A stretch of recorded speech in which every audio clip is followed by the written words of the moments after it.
सभी बहन भाइयों को जय मसीह की। प्रभु की हजूरी में आप सबका इस चैनल में मैं स्वागत करती हूँ। आज मैं आपको बहुत ही जरूरी बातें बताऊंगी उपवास के बारे में। परमेश्वर क्या कहते हैं उपवास के बारे में, हमें रखना चाहिए या नहीं, हमें उपवास कब करना चाहिए। बाइबल में लिखा उपवास तब ही करना चाहिए जब पवित्र आत्मा आपकी अगुवाई करता है, क्योंकि कोई कर रहा है इसलिए आप उनको देखकर मत कीजिए। अगर आपको कोई कहता है उपवास करने के लिए, जबरदस्ती करता है उपवास करने के लिए, तो आपको नहीं करना चाहिए जब तक पवित्र आत्मा आपकी अगुवाई नहीं करता, क्योंकि पवित्र आत्मा आपसे नहीं कहता तब तक आपको उपवास नहीं रखना है, जब तक पवित्र आत्मा आपके अंदर बोझ नहीं डालता। अगर कोई करता है उसे करने दो, आप उसे रोको मत। उपवास को लेकर आप कोई बंधन में है। बाइबल में उपवास को लेकर कोई नियम नहीं है। आप जबरदस्ती का उपवास मत रखिए। बाइबल के अंदर वचन में किसी भी कोई प्रकार का नियम नहीं है और ना ही आप किसी बंधन में हैं। आप स्वतंत्र हैं, आप फ्री हैं, आप पवित्र आत्मा के लीडर हैं, आप कलीसिया हैं, आप प्रभु के दुल्हन हैं, पवित्र आत्मा की अगुवाई के चलने वाले लोग हैं। आपको जबरदस्ती क्यों उपवास रखना? आप किसी भी बंधन में नहीं हो। क्या आप भावनाओं में आकर उपवास करते हैं? जब पवित्र आत्मा आपसे कहे तभी आप उपवास कीजिए।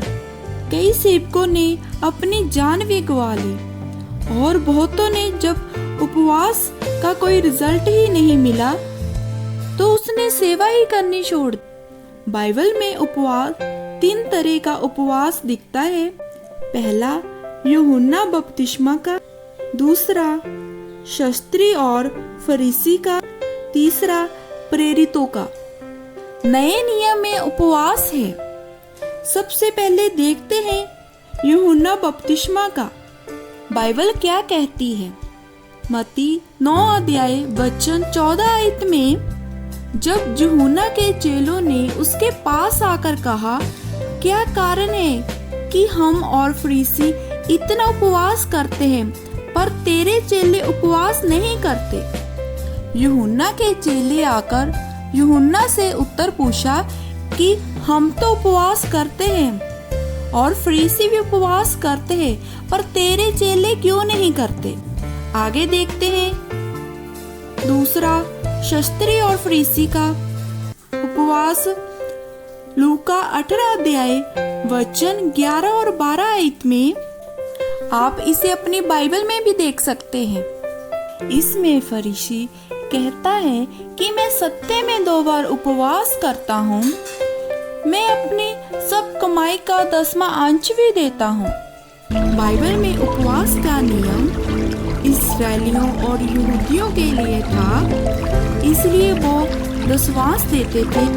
शास्त्री फरीसी भी उपवास करते थे, यूहन्ना के चेले भी उपवास करते थे। उपवास का कोई नियम बाइबल में नहीं है।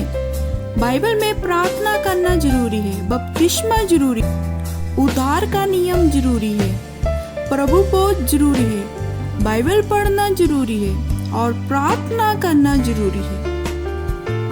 उपवास जरूरी नहीं है। जब आपको पवित्र आत्मा गाइड करे तभी आप उपवास कीजिए। प्रेरितों का उपवास जे आपके लिए है।